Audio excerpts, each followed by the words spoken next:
Energy stored in a capacitor.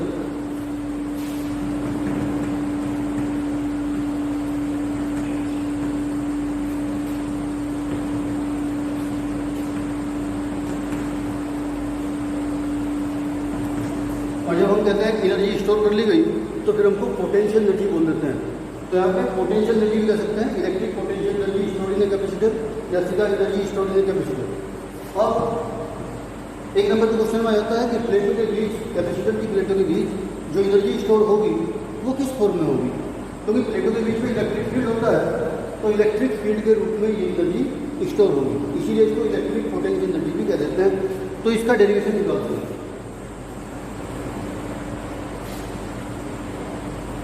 मान लीजिए ये कैपेसिटर है जिसकी कैपेसिटेंस C है। हम इसको चार्जिंग करने के लिए चार्ज देना शुरू करते हैं, 0 से चार्ज देना शुरू करते हैं। स्टार्टिंग में इसमें कोई चार्ज नहीं था, और जो हमें टोटल चार्ज इसको देना है उसको हम छोटे छोटे पार्ट्स में डिवाइड करके देते हैं। और सबसे पहला पार्ट हम देते हैं dq। तो dq करके इसको चार्ज देते हैं, और किसी टाइम मान लीजिए इसमें हमने चार्ज एक्यूमुलेट करते करते q चार्ज इसको दे दिया।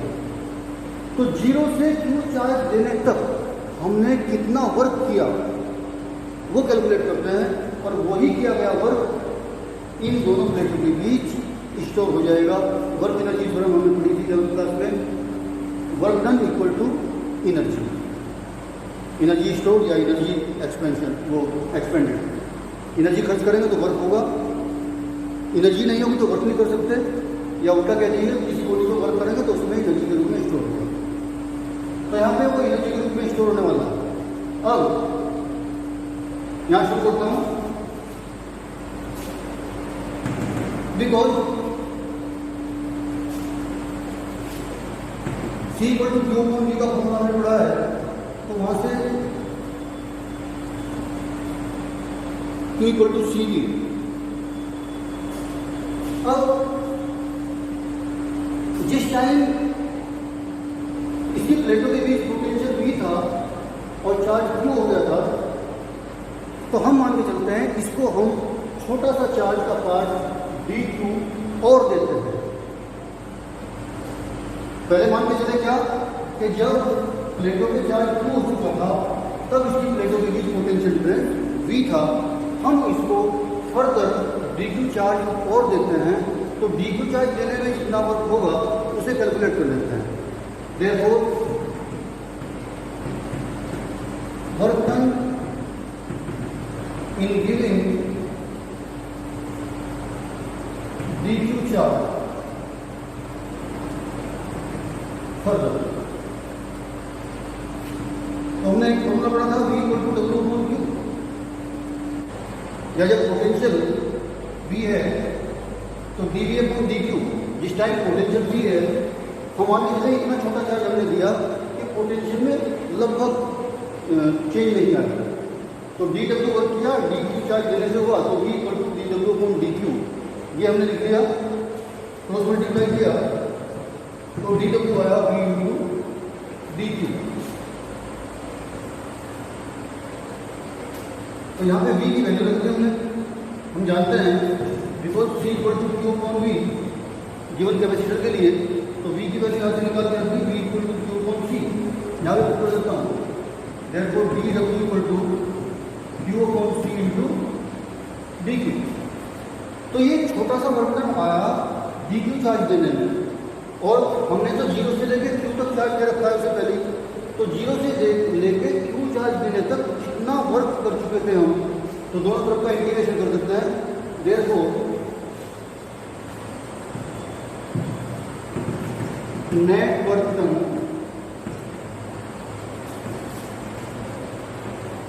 इन charging the capacitor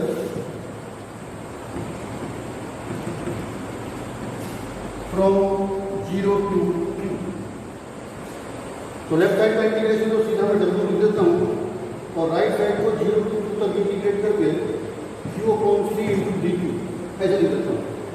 C capacitance है, कॉन्स्टेंट है, इसके बाहर ले लेता हूँ, तो V equal to W equal to 1/c और रूट के अंदर आ जाएगा अपना 0 to q dt।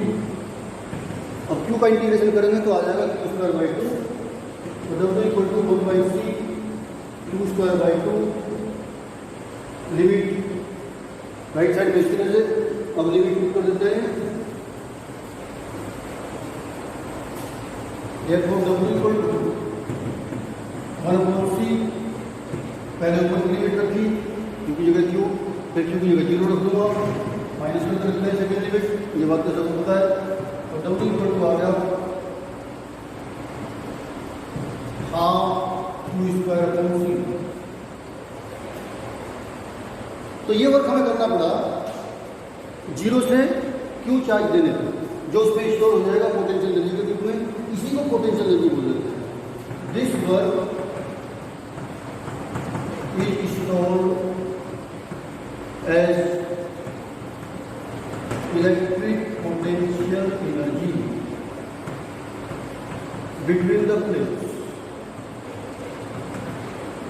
तो देयरफॉर अब इसको W ना कहते, पोटेंशियल एनर्जी का सिंबल लिखते हैं U। तो U इक्वल टू आ गया हाफ q²/c। एनर्जी है तो जूल में ही इसको एक्सप्रेस करेंगे, यूनिट की जूल होती है। अब इसको डिफरेंट फॉर्म में भी कन्वर्ट कर सकते हैं, बिकॉज हम जानते हैं q इक्वल टू c की q की वैल्यू अगर रख लेता हूँ तो ये फॉर्मूला इस फॉर्म में आ जाता है हाफ c² v² q की वैल्यू रखी, ये q² है, c² v² c की एक बार कैंसिल हो जाएगी तो एक फॉर्मूला ये आ जाएगा हाफ cv²। उसी तरह से c की वैल्यू q की रखूँ, एक c equal to q v put कर देता हूँ तो एक दूसरी फॉर्म आ जाएगी half q v into v² v के पावर कैंसिल हो गए तो पोटेंशियल एनर्जी भी आ जाएगी हाफ qv। तो कैपेसिटर की प्लेटों के बीच जो एनर्जी स्टोर है वो तीन तरह से फॉर्मूले में लिख सकते हैं, नंबर 1, नंबर 2 और नंबर 3। चलिए आज के लिए इतना ही रखते हैं। Thank you very much.